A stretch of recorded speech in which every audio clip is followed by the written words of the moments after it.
Srimad Bhagavatam Podcast en sábado 30 de diciembre 2023. Bienvenidos de vuelta. Hare Krishna. Comenzamos. Om Namo Bhagavate Vasudevaya. Om Namo Bhagavate Vasudevaya. Om Namo Bhagavate Vasudevaya.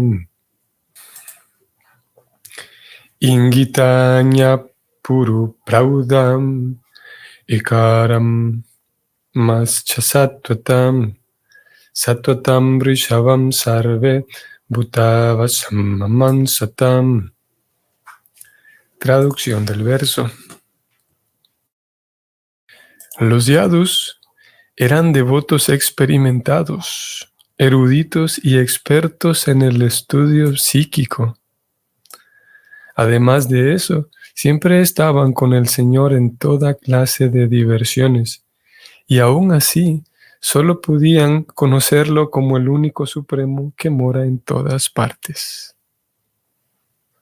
Vamos a leer el comentario escrito por Srila Prabhupada.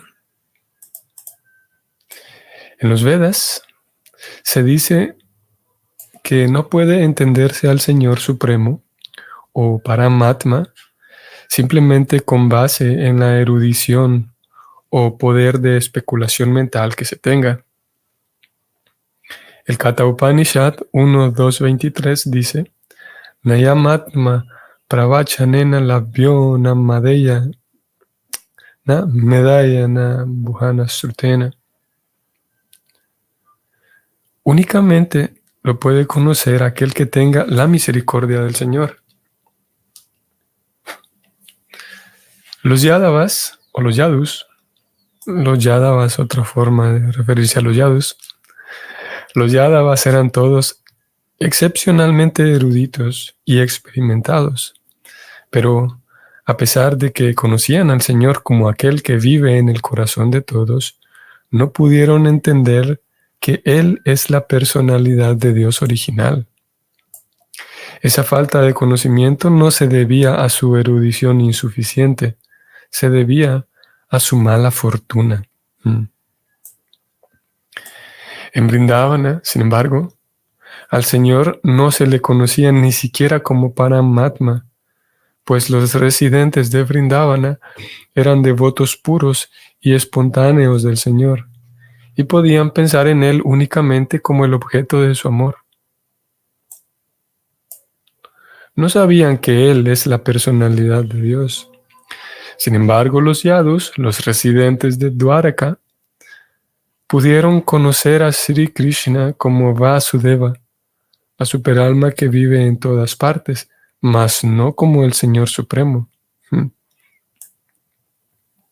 Como eruditos que eran en los Vedas, verificaron los himnos védicos. Eko Deva Sarva Bhuta Divisam Tarjami, y también Vrishninam Paradevatam. Por consiguiente, los Yadus aceptaban a Sri Krishna como la superalma que se había encarnado en su familia y nada más que eso. Fin del comentario de Srila Prabhupada.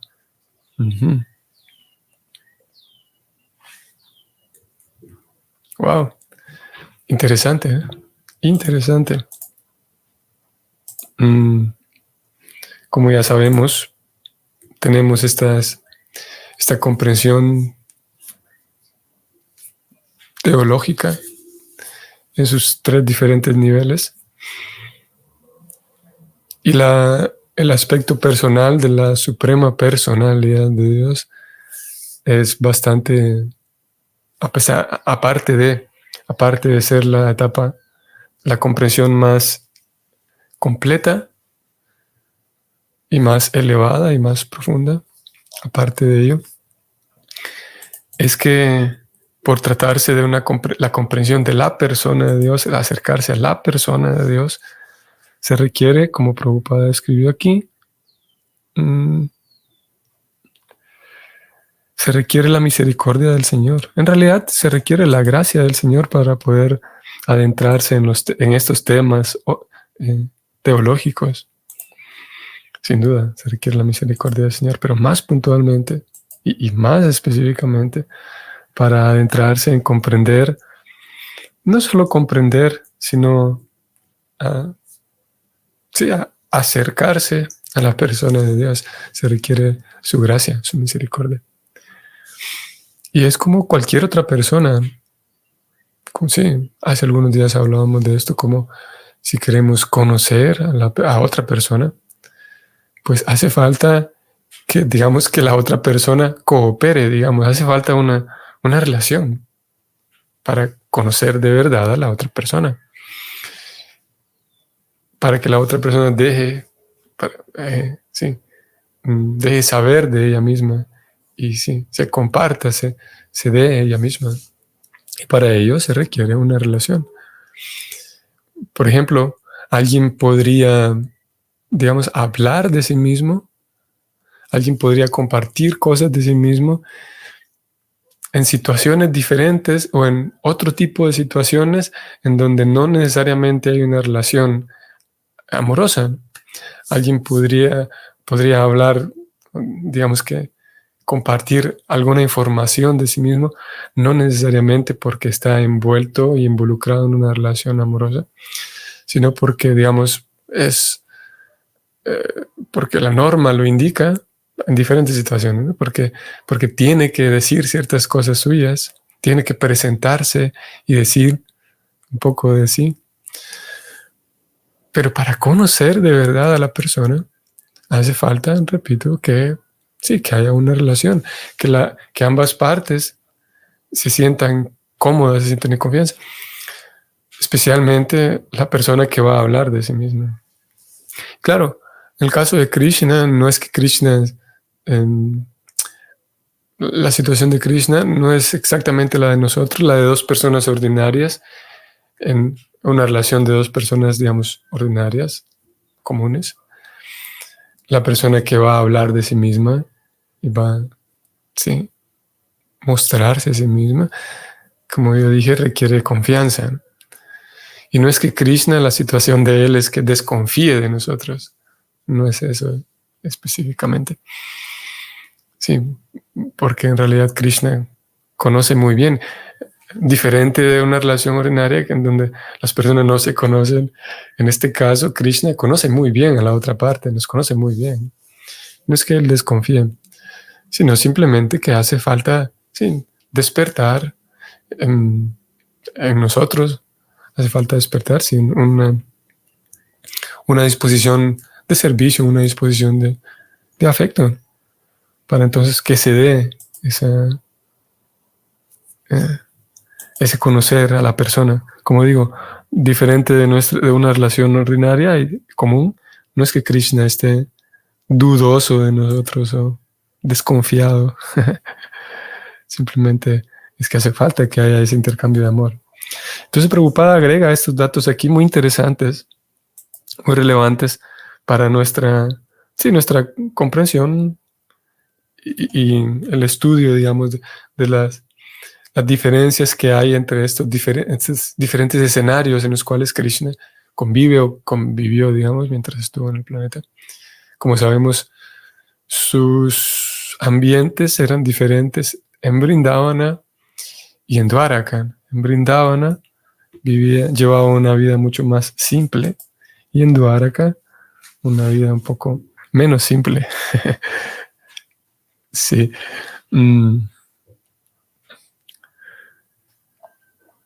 Es interesante, voy a resaltar aquí, es interesante cómo Prabhupada señala que los yadus eran muy eruditos, sí, experimentados, eruditos, y convivían con el Señor, y la forma en la que ellos lo concebían era que lo concebían como el Señor que vive en el corazón de todos.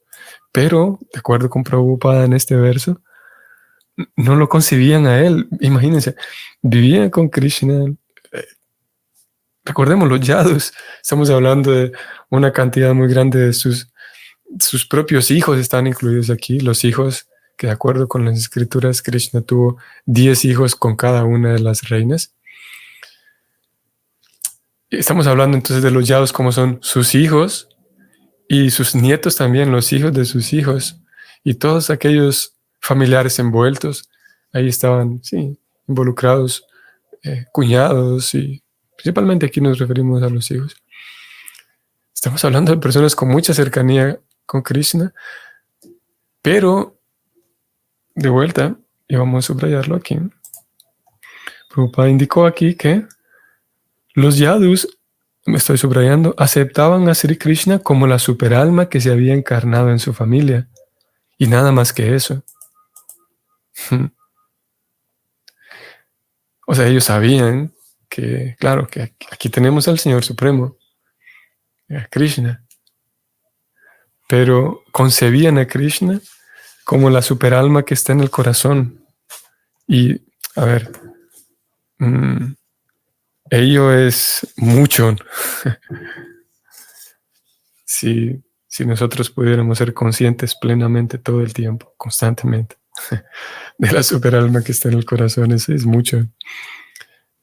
Y es el caso de los yadus que están en una comprensión espiritual plena, con la diferencia de que, de vuelta a ellos, sí, no concebían que Swayam Krishna, el niño de la flauta, es la fuente original de todo, incluso la fuente del Paramatma que está en el corazón de todos.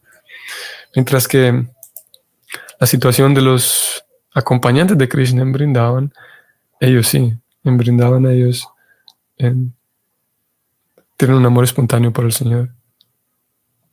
Y tiene que ser así, ¿no? Porque, o sea, es comprensible que así sea, porque recordemos que Krishna en Vrindavan lleva a eso, una vida mucho más simple, en donde prefiere no ser tratado con reverencia y con majestuosidad.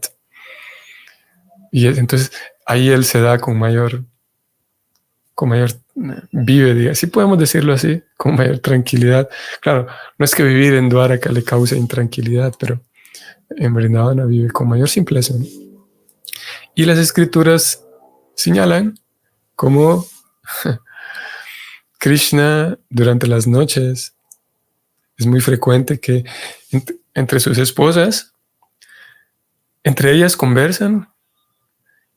¿Cómo es que Krishna, porque recordemos que Krishna acompaña en cada uno de los palacios, él se casa con estas 16.108 esposas y con cada una de ellas él vive, tiene 16.108 expansiones y vive en cada palacio, convive con ellas.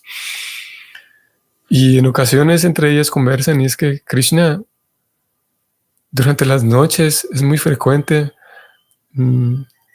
que no duerme, y incluso cuando duerme, sus sueños consisten en recordar a Vrindavan, sueña con sus amigos de Vrindavan, sus amigas de Vrindavan, las vacas, los terneros y las gopis.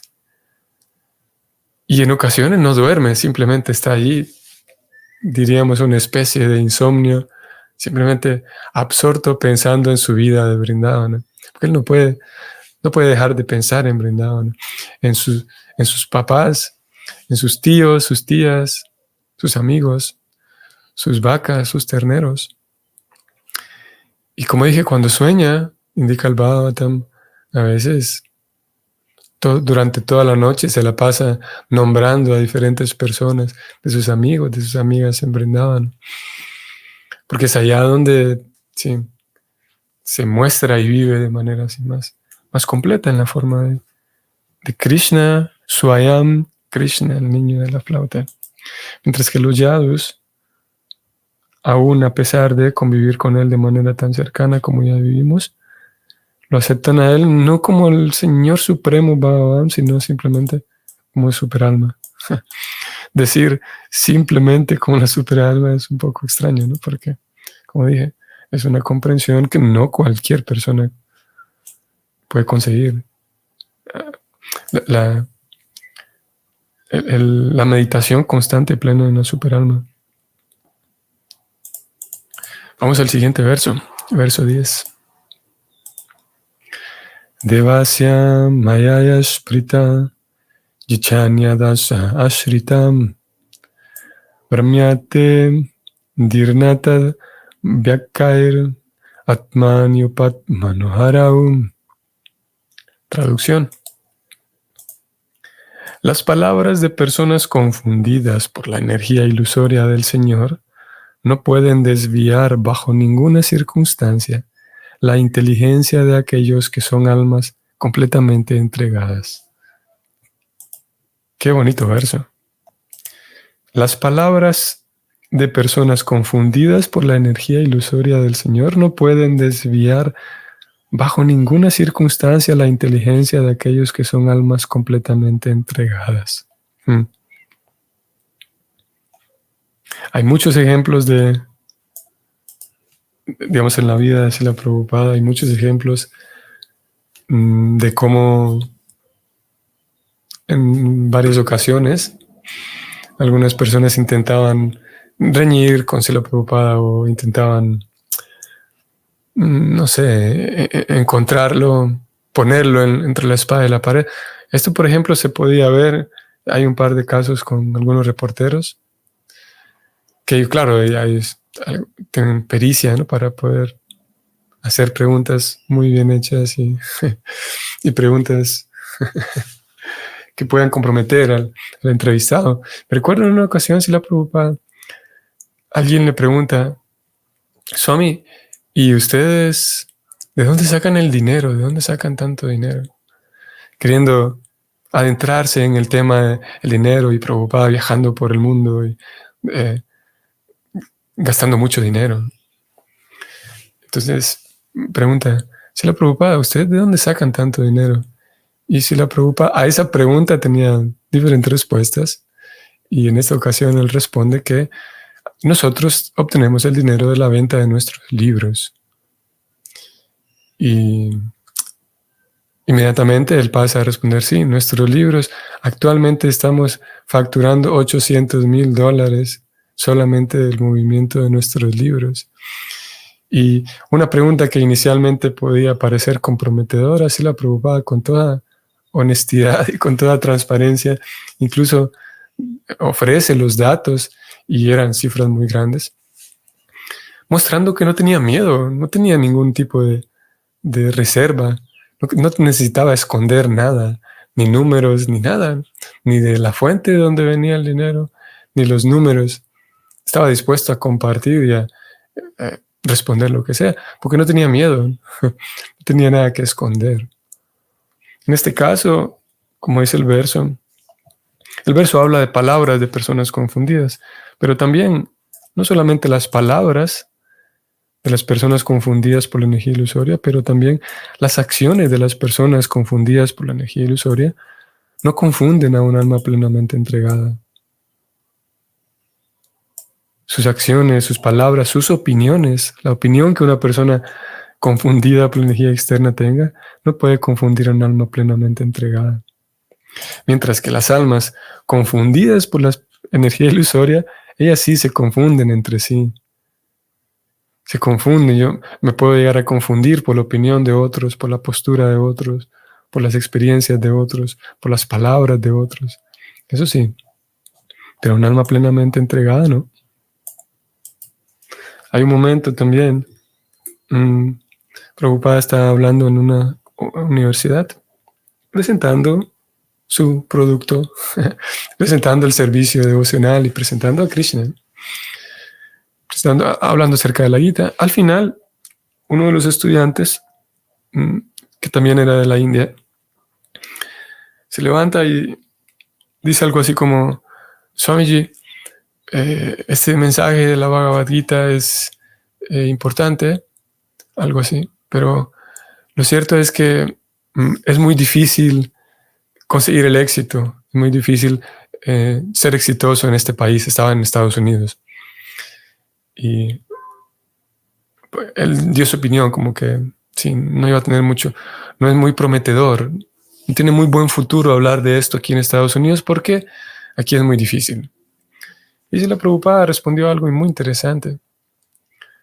De vuelta, aquí estamos viendo un momento en el cual las palabras de una persona confundida por la energía ilusoria, y de alguna manera era un argumento con cierta solidez, pero Srila Prabhupada, siendo un alma plenamente entregada y sabiendo bien, viendo con claridad cuál era su posición, cuál era su misión, Prabhupada le responde que Prabhupada dice, tú y yo vinimos ambos de la India, estamos aquí en América, Estados Unidos.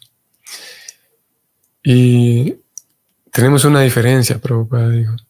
La diferencia es que tú has venido aquí, antes de decir la diferencia, Prabhupada dice, tú consideras que no va a tener éxito esto, y yo pienso que sí.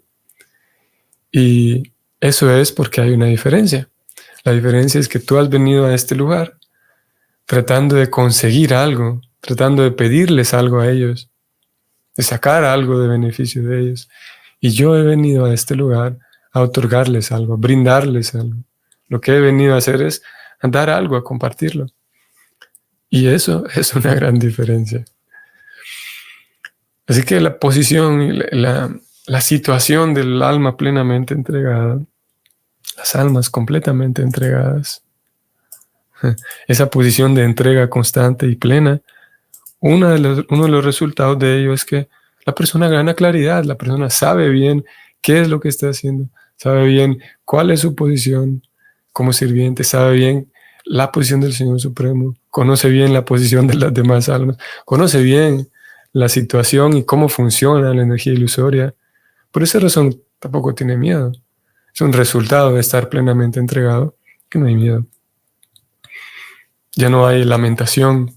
Esa alma plenamente entregada no anhela, sus esfuerzos no van dirigidos a conseguir cosas, como Prabhupada lo dice. Sus esfuerzos van dirigidos a complacer a Krishna. Por esa razón, no hay arrepentimientos, no hay anhelos, no hay frustración. Por lo tanto, hay plenitud. Como dice Krishna, Brahma Bhuta Prasanna Atma, na sochati na kanchati. Esto es 18.45, vamos a ver. Brahma Bhuta Prasanna Atma, na sochati na kanchati. Sama sarveshu bhuteshu, mad bhaktim lavate param. 18.5.4. Así es. 18.5.4 de la Gita. Aquella persona que está en Brahma Bhuta plenamente entregada es Prasanna Atma, o sea, su alma, si podemos decir así, es su alma, en su interior, en el fondo, tiene prasada a esta persona. Está satisfecha, está deleitándose, digamos. Prasanna Atma, una persona que tiene satisfacción interna. ¿Por qué? Porque se encuentra en Brahma Bhuta, en un estado de conciencia que es Brahman, que es espiritual. Por lo tanto, na sochati, na kanchati, ni se lamenta ni anhela cosas. Sus motivaciones no están, sí, sus esfuerzos no están motivados por un anhelo de conseguir cosas, ni sus esfuerzos tampoco están motivados por lamentos, por decepciones en la vida. Sus esfuerzos están motivados por agradar al Señor Supremo. Sama sarveshu bhuteshu. Y tiene sama, vive con ecuanimidad. Es igual, no tiene duplicidad. A todo el mundo trata por igual. Sama sarveshu, a todas las almas, a todos los seres vivientes. Sama sarveshu bhuteshu. Krishna dice, mad bhaktim. Esa persona consigue mi bhakti, consigue ese intercambio pleno y personal conmigo. Esa persona lo consigue. Lávate param. Mad bhaktim lávate param. Vamos a leer la traducción. Aquel que se sitúa así en el plano trascendental llega a comprender de inmediato el Brahman supremo y se vuelve plenamente dichoso. Él nunca se lamenta por nada ni desea poseer nada.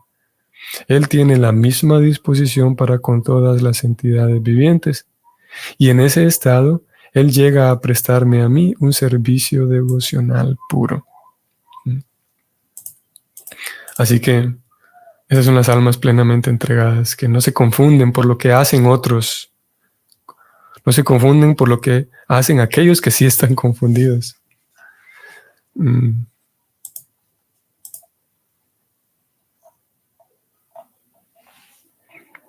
Vamos a leer este comentario. Estoy pensando si lo dejamos para mañana. Vamos a leerlo. Srila Prabhupada escribe lo siguiente. Según todas las evidencias de los Vedas, Sri Krishna es la suprema personalidad de Dios. Lo aceptan todos los acharyas, incluso Sripada Sankaracharya. Incluye aquí a Prabhupada incluye a Sankaracharya porque Sankaracharya es el principal de los impersonalistas. Es, sí, el acharya de los impersonalistas, pero incluso él acepta que Krishna es la suprema personalidad de Dios. Sigo leyendo. Pero cuando se encontraba presente en el mundo, las diferentes clases de hombres lo aceptaron de diferentes maneras. Por lo tanto, sus conjeturas acerca del Señor eran también diferentes. Por lo general, las personas que tenían fe en las escrituras reveladas aceptaban al Señor tal y como es, y todas ellas se sumieron en una gran aflicción cuando el Señor partió del mundo. En el primer canto ya hemos hablado del lamento de Arjuna y de Yudhishthira, para quienes la partida de Sri Krishna, fue prácticamente intolerable hasta el fin de sus vidas. Los Yadavas conocían al Señor solo parcialmente, pero también son gloriosos por haber tenido la oportunidad de relacionarse con el Señor, que actuó como jefe de su familia y además por haber ofrecido al Señor un servicio íntimo.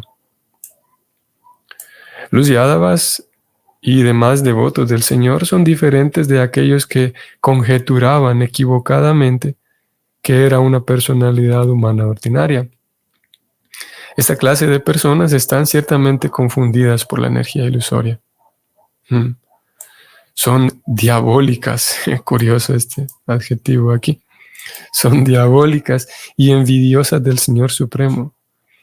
La energía ilusoria actúa sobre ellas de manera muy poderosa, pues a pesar de su elevada educación mundana, dichas personas carecen de fe y están infectadas por la mentalidad atea.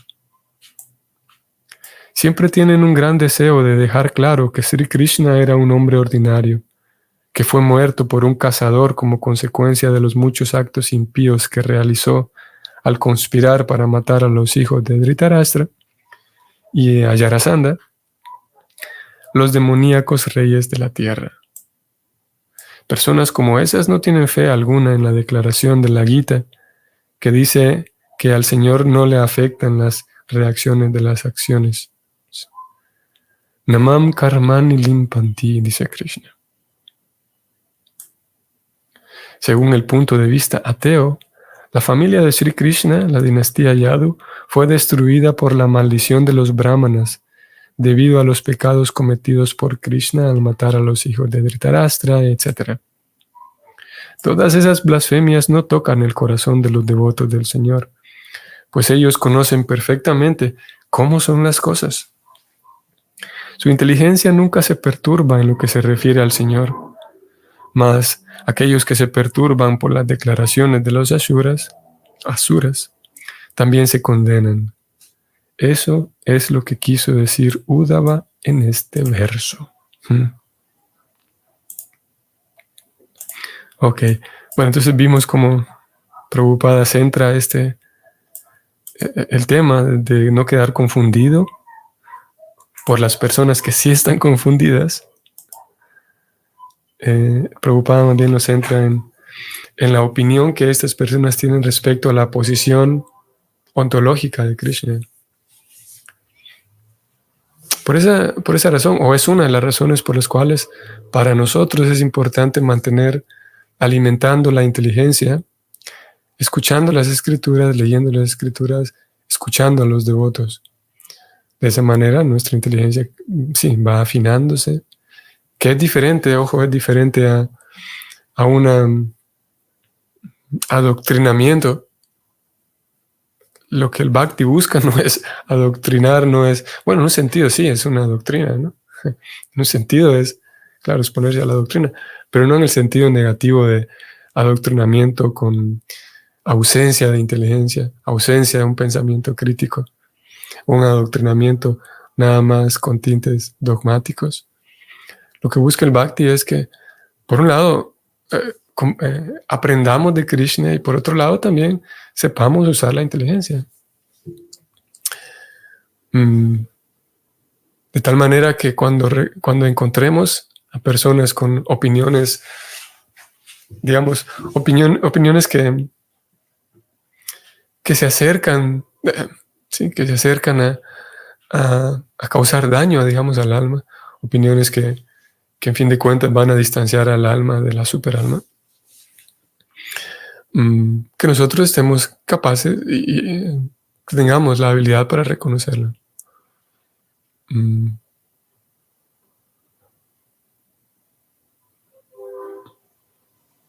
Por ejemplo, vamos a dar un solo ejemplo aquí. ¿Podría alguien ser de la opinión de que los devotos puros, los grandes devotos puros, los Vaishnavas establecidos,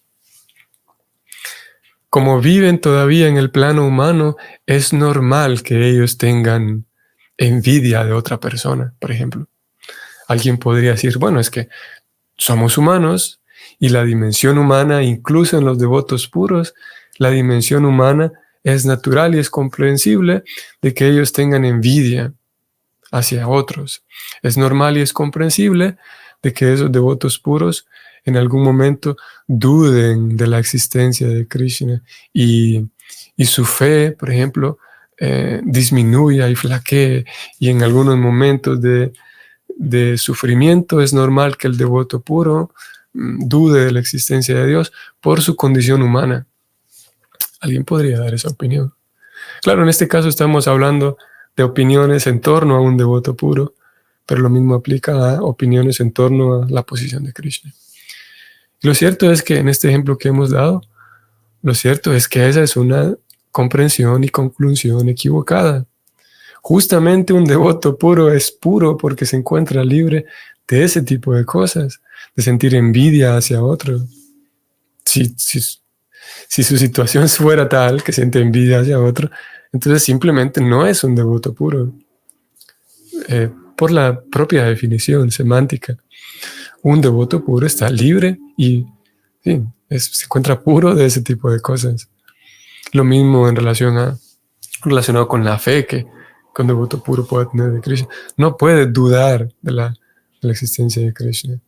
A diferencia de una persona ordinaria que sí, en medio de una situación difícil, duda si es verdad que Krishna existe o no existe, que el Señor Supremo existe o no. No es esa la situación de un devoto puro. No tiene menosprecio por otros un devoto puro. Entonces, similarmente, como dije, hay opiniones en torno a Krishna que pueden resultar opiniones y posturas razonables, pero cuando escuchamos la definición y la postura de las autoridades en el Bhakti, podemos entonces tener una visión más clara. Como aquí Prabhupada dijo, que los devotos, ¿cómo fue que lo dijo? Conocen bien las cosas. ¿Cómo fue que dijo? Aquí está. Subrayo para leer. Dice Prabhupada, todas esas blasfemias no tocan el corazón de los devotos del Señor, pues ellos conocen perfectamente cómo son las cosas. ¿Cómo son las cosas? En una ocasión, bueno, este tema fue de conversación durante un tiempo con algunos amigos. Y nos parecía curioso, al día de hoy sigue pareciéndome curioso.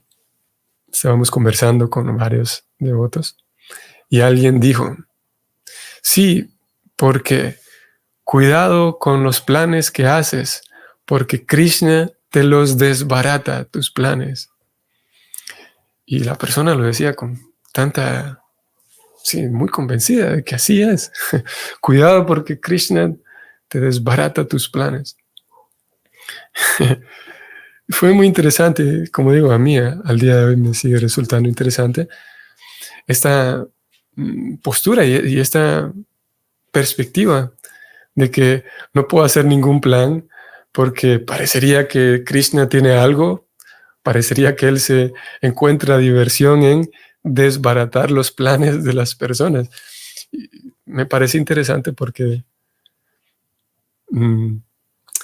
Krishna en realidad en la forma Paramatma, el corazón,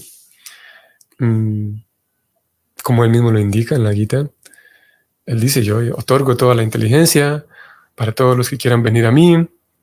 Hay tantas referencias en las escrituras. Que Tesam, Satata, Yuktanam. A ver. Krishna, de tantas maneras en la Gita, y solamente en la Gita, pero también lo podemos encontrar en el Bhagavatam, que de tantas maneras él está dando inteligencia, él está dando recursos, todo lo que se necesita. En el 10.10, que es uno de los versos centrales de la Gita, él dice, Tesam satata yuktanam bhayatam pritipurvakam dadami buddhi yogantam yenamam upayantite. A aquellos que están constantemente consagrados a servirme con amor, yo les doy la inteligencia por la cual pueden venir a mí. Y así Krishna de muchas maneras describe de sí mismo cómo él está dando apoyo, ¿no? Pero yo puedo llegar al punto de pensar que Krishna es una especie de enemigo, que cualquier cosa, cualquier plan que yo tengo, Krishna con su poder siempre me va a ganar y me va a desbaratar mis planes. Es una postura que puede incluso llegar a causar daño, porque pudiera llegar al punto de pensar que todo me sale bien, todo me sale mal.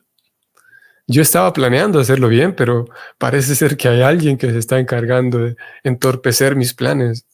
Y como digo, puede llegar a causar daño esa postura, esa perspectiva. Pensar que debido a Krishna se debe a que él está arruinando mis planes. Lo cierto es que, claro, cada persona, todos tenemos en un sentido la responsabilidad de nuestro proceso, nuestro progreso, la responsabilidad de ir tomando todas estas herramientas. ¿Para qué? Como Prabhupada indicó aquí, para que podamos, así como los devotos puros, llegar a conocer cómo son las cosas en verdad. En realidad, Krishna está encargándose de entorpecer todos mis planes. ¿Realmente es así? Y lo mismo al revés. Podríamos pensar en torno al tema de mis planes y el rol que Krishna tiene en mi vida y mis planes. Podría ir al otro lado también, de considerar que como yo ahora soy devoto, entonces todos mis planes van a ir bien porque Krishna satisface los deseos de sus devotos, ¿cierto? Entonces cada uno de mis planes, cada una de las cosas que yo planeo, Krishna entonces las va a patrocinar todo ello. También eso podría causarnos un daño. Sí, porque tampoco es el caso. Tampoco es que Krishna va a complacer cada capricho, digamos. Nosotros en la comprensión de cómo son las cosas y podemos ir haciendo un intento por comprender cómo son las cosas, cómo funcionan las cosas, sabremos que hay aspiraciones, deseos, anhelos que están en el corazón que simplemente entorpecen nuestro avance espiritual. Y Krishna indica que él, digamos que ayuda, pero si tenemos planes y deseos que van a entorpecer nuestro avance espiritual, pues sería falta incluso de sentido común que Krishna nos guíe en una dirección en la cual nos vamos a dañar. Así que esa es nuestra situación, ir conociendo, ir aprendiendo a conocer cómo son realmente las cosas, cómo funcionan las cosas. Y en ese comprender es vital, es importante que nuestra asociación sea de almas entregadas. Nos mantengamos en compañía de almas entregadas, completamente entregadas. Como decíamos hace unos días, conocer acerca de la vida de los grandes santos, los grandes Vaishnavas, compartir con personas que también están tratando de avanzar seriamente en el servicio devocional, cuidarnos de la compañía de personas que simplemente están confundidas. Eso es algo importante. Cuidar, con quién compartimos nuestro corazón, con quién compartimos de manera profunda.